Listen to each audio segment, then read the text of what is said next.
দুমাসের শিশুকে মাতৃদুগ্ধ পান করানোর সময় হঠাৎ পেছন থেকে ননদের ইচ্ছাকৃত ধাক্কায় শান্তার কোল থেকে শিশুটি মেঝেতে পড়ে গেল। কচি দেহের হাড়গুলো মুহূর্তেই ভেঙে চূর্ণ বিচূর্ণ হয়ে যায়। ফলে কয়েক মিনিটের মধ্যেই শিশুটি মারা গেল। হাসপাতালে নিয়ে যাওয়ার সময়টুকু আর পায়নি তারা। এতে শান্তা তার ননদকে দায়ী হিসেবে সবার সামনে গণ্য করলে অস্বীকার করে তার ননদ তখন বলেছিল, দেখেছিস ভাই, তোর বউ নিজের অসাবধানতার কথা না উল্লেখ করে আমাকে কিভাবে ফাঁসানোর চেষ্টা না করছে। প্রত্যুত্তরে বিস্মিত হয়ে তখন শান্তা বলল, আমি সত্যি কথাই বলছি সোহান, ট্রাস্ট মি। তোমার বোন ইচ্ছাকৃতভাবেই পেছন থেকে আমায় ধাক্কা দিয়েছিলেন, যার জন্য আজ আমি বুক কোল শূন্য। সেই শুরু থেকেই তিনি আমায় সহ্য করতে পারতেন না। তোমার বোন মানুষ নয়, অমানুষ একটা নারী। সে তো কখনোই মা হতে পারবে না, তাই বোধহয় উনি অন্যের মাতৃত্বের সুখও দেখতে পাননি। ডিভোর্সি বন্দা মেয়ে কোথাকার। চোখের অশ্রুতে জর্জরিত হয়ে এই কথাগুলো বলল শান্তা। কিন্তু শান্তার এরূপ কথা তার স্বামী বা অন্য কেউ একদমই বিশ্বাস করেনি। সন্তান মারা যাওয়ার বেদনায় শান্তার স্বামীও এখন নিস্তব্ধ। তবে সোহানও পরিশেষে নিজের স্ত্রী শান্তাকেই সন্তানের মৃত্যু নিয়ে দোষারোপ করে। পরিবারের প্ররোচনায় বেশ একটা মারধর পর্যন্ত করল, যা মুখ বুজে সহ্য করে নিয়েছিল শান্তা। মা বাবার পছন্দ করা পাত্রকে ঠেলে বরিশাল থেকে সোহানের হাত ধরে ঢাকায় পালিয়ে এসেছিল সে, যার পর মিরপুর সোহানের বাড়ি হয়ে ওঠে তার একমাত্র স্থায়ী ঠিকানা।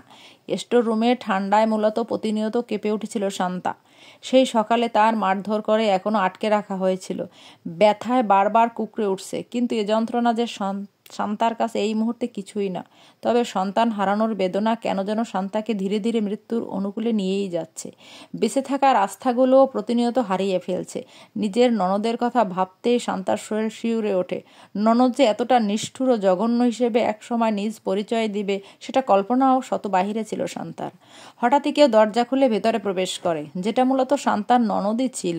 এসেই প্রথম পিছন থেকে শান্তার চুলের মুঠি ধরল, এরপর দেয়ালের সাথে ঠেস মেরে তীক্ষ্ণ গলায় বলে উঠল, আমাকে সবার সামনে ডিভোর্সি বন্দা মেয়ে বলেছিলি, তাই না?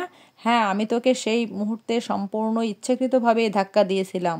তোর হাতেই তোর সন্তানকে আমি জন্মানোর 2 মাসের মাথাতেই পরদুনিয়ায় পাঠিয়ে দিলাম। এটা তো জাস্ট খেলার শুরু, মিসেস শান্তা। কথাগুলো বলার পরপরই শান্তার ননদ চলে গেল এবং বাহির থেকে আবারও ভালো করে দরজা লাগিয়ে যেতে কোনো ত্রুটি করল না। নিস্তব্ধতা বিরাজমান শান্তার মনে। কোনো কিছুই না বোঝার উপক্রম তার। কি হচ্ছে তার সাথে এসব? কেনই বা নিজের ননদ তার সাথে এমন করছে? কিছুই যেন ঢুকছে না শান্তার মাথার গহীনে। সব কিছুই ঘোলাটে ঝাপসা লাগছে তার নিকট। ডুকরে ডুকরে কাঁদছে শান্তা। হঠাৎ আবারও দরজা খোলার শব্দ শুনে এবার একটু নড়েচড়ে উঠল সে। অতএব দরজা খুলে ভেতরে প্রবেশ করল সোহান, যাকে দেখা মাত্রই শান্তা উঠে দাঁড়িয়ে একটা বারের জন্য হলেও জড়িয়ে ধরার আপ্রাণ চেষ্টা করছিল। কিন্তু শান্তা ব্যর্থ হয়। পর মুহূর্তেই সোহানের তীব্র প্রহারে কপালের কিঞ্চিত পরিমাণ কেটে সেখান থেকে রক্তের সূত্রপাত হতে আরম্ভ করে শান্তার। অতঃপর প্রচণ্ড রাগান্বিত হয়ে সোহান বলল, খবরদার, তুই আমার কাছে আসার একদমই চেষ্টা করবি না, আমার নিষ্পাপ সন্তানের খুনি কোথাকার। বাম হাত দিয়ে কিঞ্চিত কেটে যাওয়া স্থান চেপে ধরে শান্ত উত্তরে বলল, এসব কি বলছো সোহান? মা হয় আমি কেন নিজের গর্ভের সন্তানের খুনি হতে যাব? স্বয়ং তোমার ওই বোন, যে মূলত সবার সম্মুখে ভালো মানুষের মুখোশ পরে থাকে, সেই আমাকে তখন পিছন থেকে ইচ্ছাকৃতভাবে তীব্র শক্তিতে ধাক্কা দিয়েছিল, যার ফলস্বরূপ মাতৃদুগ্ধ পান করা অবস্থায় কোল থেকে আমার 2 মাসের নিষ্পাপ শিশুটি মেঝেতে পড়ে গিয়ে মারা যায়। Just enough Shanta. কেন তুই আমার বোনকে সম্পূর্ণভাবে বাজে কথা বলছিস? নিজের দোষ ভুল ঢাকার জন্য তুই এভাবে আমার বোনকে ফাঁসানোর চেষ্টা করছিস।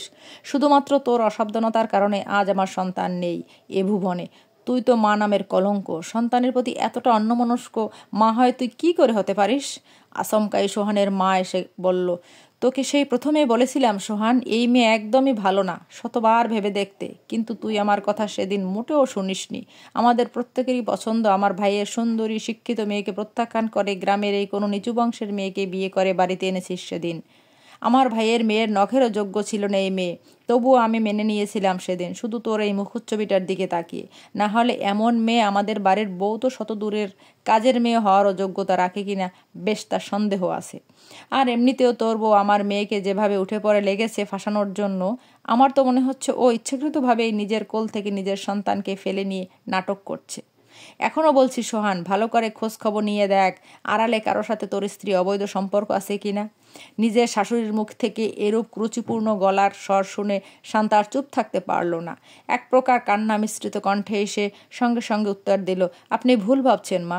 চুপ করো, তোমার কথাবার্তা অবধি শুনলে পর্যন্ত আমার গা জ্বলে ওঠে।